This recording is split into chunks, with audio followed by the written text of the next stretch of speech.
good evening, and welcome. Tonight we're going to be going over the history and geography of Kiribati. See it right there. It's Kiribati. And yes, that is pronounced Kiribati. The language they speak here is called Gilbertese. The people from there are called Kiribati, and they speak Gilbertese. And in Gilbertese, they don't have the letter S. So Kiribati is the word in Gilbertese for Gilberts. It's like their way of saying Gilberts in their dialect.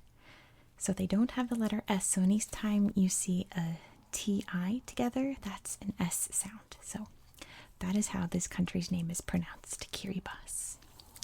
As you can see, Kiribati is a series of island chains out in the Pacific Ocean. I will kind of wiggle this around so you can get a better view of where Kiribati is located. You can see Nauru right here. If you haven't seen my Nauru video, check that out. Nauru is like my favorite country I've done and probably will do. It's the best. We've got Tuvalu, Fiji, Samoa, Tonga's down here. We have the Solomon Islands are just right there. That's the NDS of islands. And for a better view, let me slide this over. Sorry for the squeaks. There's Australia, Papua New Guinea, Indonesia. There we go. That wasn't too squeaky. So that's where Kiribati is located. And I'm showing you the super zoomed out view. Fix the lights there. There we go. I'm showing you the super zoomed out view so that I can really show you how the geography looks on a big scale, and then I'll show you some maps of some of the more prominent islands. So Kiribati consists of 32 different atolls and one island. Only 21 of those atolls and the island are inhabited. The island is right here. This is Banaba Island or Ocean Island, and you'll see in the map it is just a regular looking island. It is a raised coral island. And the rest are atolls and reefs. So an atoll is kind of like an island or even like a reef, which is in a ring shape, and there's a bunch of seawater in the middle. Still managing the cat. If he comes up, I have a secret plan, but he's in my lap right now. But yeah, I'll show you a better example of what an atoll really is. The world's largest atoll is actually in Kiribati. We'll get to that. So the first major island chain just outside of Banaba here is the Gilbert Islands, where the islands get their name. The capital city of Tarawa on the island of Tarawa is located right here. That was my cat shaking his head, shaking his big floppy ears. The capital city is located here. More than half of the population of Kiribati lives on Tarawa. And all 16 islands in the Gilbert Islands chain are inhabited. And the Gilbert Islands are located in a group of islands you can kind of see here known as Micronesia. You can just see the Onesia here on this shot. The rest of Kiribati is part of Polynesia. So yeah, it's a bit tricky when it comes to Oceania, but those are like two of the few main regions of the area. Oh, the cat's trying to come up. No. Stay down. At least wait till I get to the next page. Moving on from the Gilbert Islands here, we have the Phoenix Islands here in the middle. Only the island of Canton right here is inhabited. The rest of the islands are considered protected marine areas. So they're basically wildlife habitats that are being very closely monitored, and I will tell you why toward the end of its history, in the history portion. And over here we have the Line Islands. Only 3 of the Line Islands are inhabited. You can see all these down here are uninhabited down here, and a few of them you can see right there, and I'm fighting the cat right there, are controlled by the United States. All right, cat's gotten off the lap. I have a secret. A little bit of ASMR secret here. Freeze-dried minnows, yeah, your favorite snack. Let me open this up carefully so it doesn't make too much noise. And get you some fish. Look at these snacks. They're actual minnows. And of course he loves it because he's a cat. So we're going to go over here. Come on, over here. Here's your fish. Come on, come on. Come get the fish. Look, they're right here. There we go. Excellent. It's working. Okay, where was I? The Line Islands. You might hear him crunches. Yeah, there we go. So yeah, those are controlled by the United States, and only 3 of the Line Islands are inhabited. We've got Tarawa, I believe, and Taburan, and Christmas Island, which is really cool. In Gilbertese, it's pronounced Christmas. That didn't work, did it? Don't bite my pencil, you monster. Okay. No. Cat. Oh my gosh. He just creased my page. Cat, why'd you do that?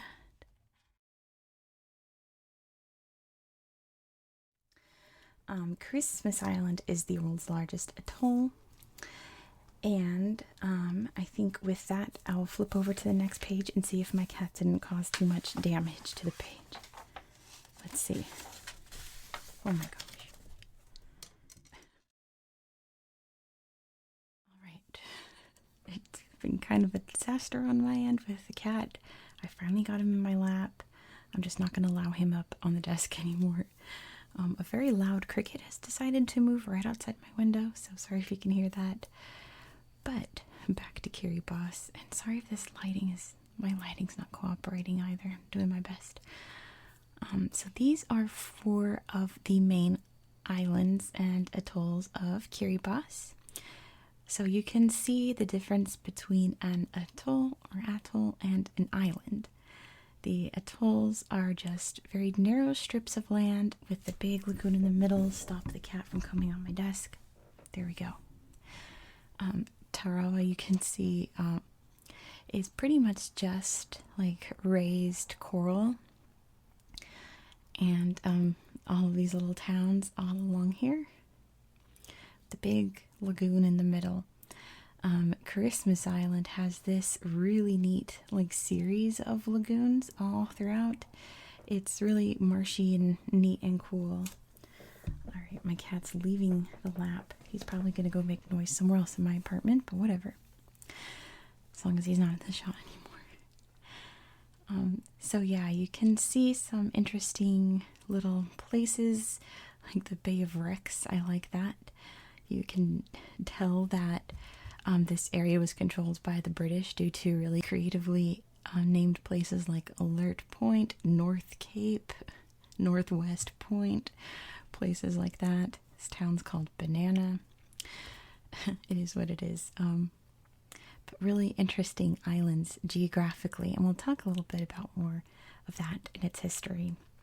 So starting off, these islands, and mostly the Gilbert Islands, were inhabited by the Austronesians, who were think like Moana kind of people. They sailed around and explored islands, and they settled the Gilbert Islands sometime between 3000 BCE and 1300 CE. And the people that lived here weren't totally isolated. They kept in contact with people from Samoa and Tonga and Fiji, which is very close to them. Sometime around the year 1300, many Samoans relocated to the islands, and they brought their culture with them, and just like a lot of their styles of government.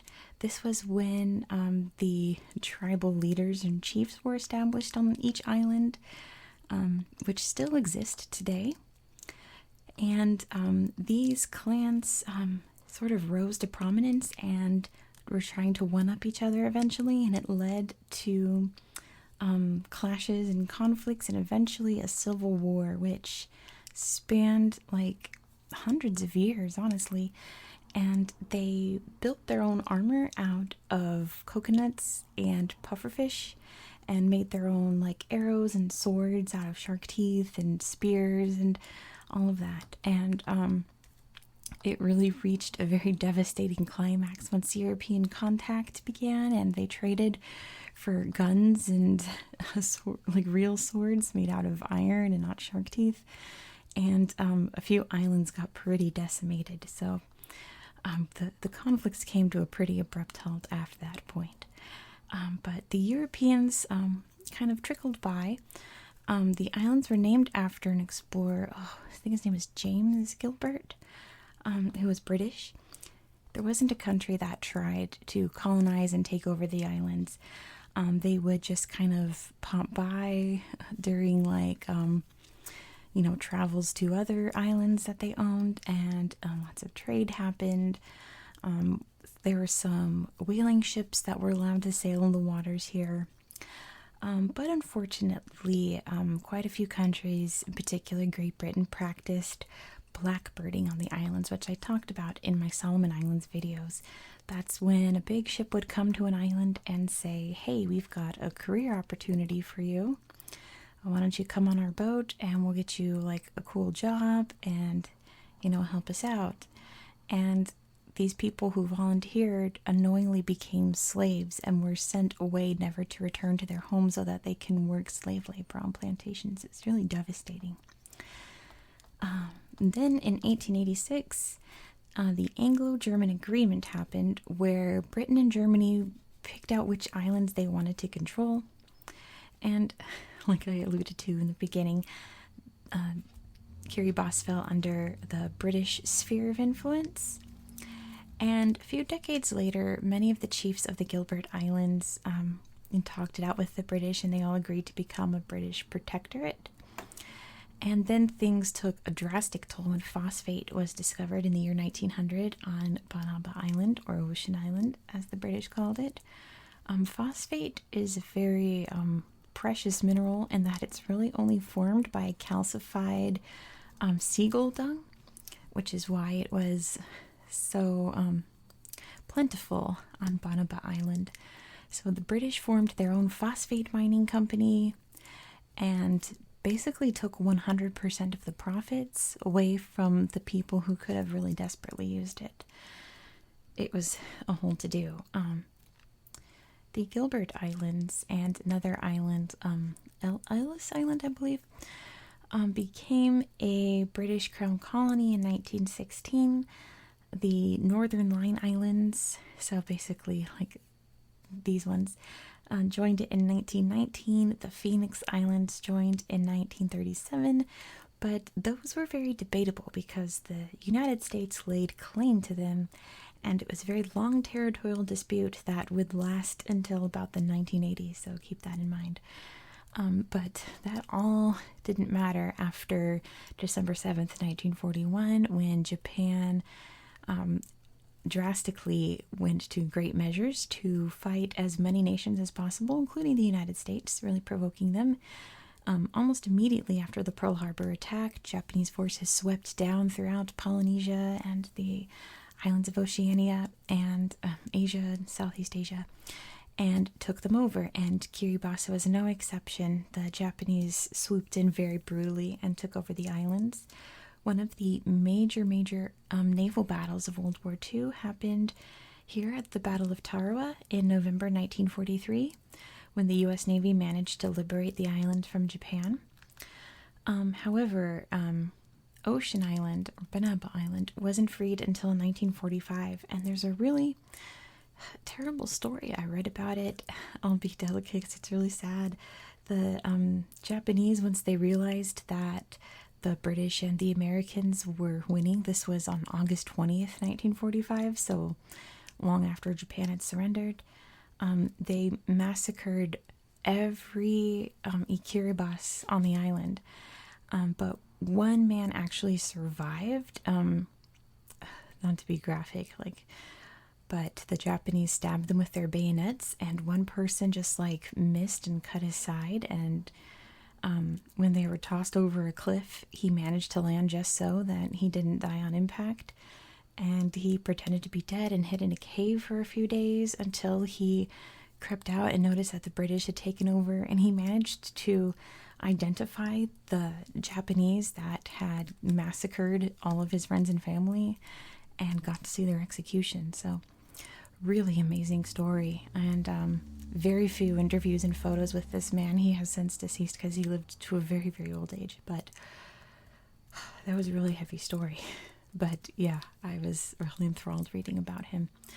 Then in the 1950s and 1960s, Christmas Island was used as a nuclear testing site by the British and the Americans, which is another really horrifying thing that I researched and read about. And goodness, both governments did absolutely nothing medically for the people who lived here. They had written in documentation that these were basically deserted islands, and some of them were, but Christmas Island was definitely not. So people were forced to evacuate, forced to just hide and cover your eyes while the explosion happened. It was really, really awful, honestly. And still nothing has been done for the people who survived those nuclear tests. No research into long-term radiation exposure or any kind of, paying for cancer treatments, things like that. It's really, really awful. But long story short, after a brief period of self-rule on the Gilbert Islands, they gained their independence on July 12th, 1979, and became the Republic of Kiribati, which, like I said, is the Gilbertese word for Gilberts. Right after that, the United States gave up their claims on the Phoenix Islands and Line Islands and let Kiribati have them. And since then, it's been a pretty rocky road. Politically has been okay. Not the best, but okay. Democracy's alive and well in Kiribati. That's the good news. There just have been some other issues. First, I'll mention the international dateline, which Kiribati moved in 1995 to incorporate all 3 island chains into the same day, so that, one island wasn't in Monday and the other island was in Tuesday. But that's not one of the main issues. It's just an interesting issue. There has been a big issue of overcrowding, particularly on Tarawa. As you can see, it's not a lot of places to live. A lot of these villages that you see on here, not so much on Tarawa, but on some of the other islands, especially the smaller ones, and especially in the Phoenix Islands on Canton Island. The villages are very, very traditional, grass huts, amazingly built nonetheless, but very, very traditional.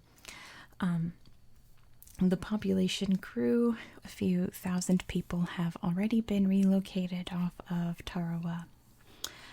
And the other really big issue facing Kiribati is climate change. So, very sadly, Kiribati is expected to be the first country to be completely destroyed by climate change. 2 atolls in the Phoenix Islands have already been covered up by water. It's completely swallowed by the ocean. And literally every single island in Kiribati is also expected to go under and be covered up by the rising ocean. The president and the government of Kiribati have just basically said that this is inevitable. If we're past the point of no return, it will happen, and preparations need to be made for relocation. So right now it's looking like most people would be relocated to Fiji, which the Fijian government is very much in favor of. But yeah, the current generation of young people living in Kiribati is expected to be the last generation living in Kiribati. It's looking, based on how the waters are rising, that Kiribati only has a good 50 years left before it is non-existent, which is really tragic and sad, but it is what it is. Climate change is happening, and this is the price that we pay for it. So we'll have to see what the future holds for Kiribati. I mean, I always hold out some kind of hope, but we'll just have to see. So that is it for tonight. Thank you so much for watching. I hope you found some of this relaxing. It's been quite a rocky history for Kiribati. Lots of war and devastation, but you know, the people that live here are just amazing. Culturally, it's fantastic. Very like Polynesian style traditions and customs, things like that. The people that live here are wonderful. From all the research I saw and like tourist videos, things like that. So that is the best thing about Kiribati. Thank you again for watching. I hope you found this relaxing and educational, and I hope that you have a very good night. Good night.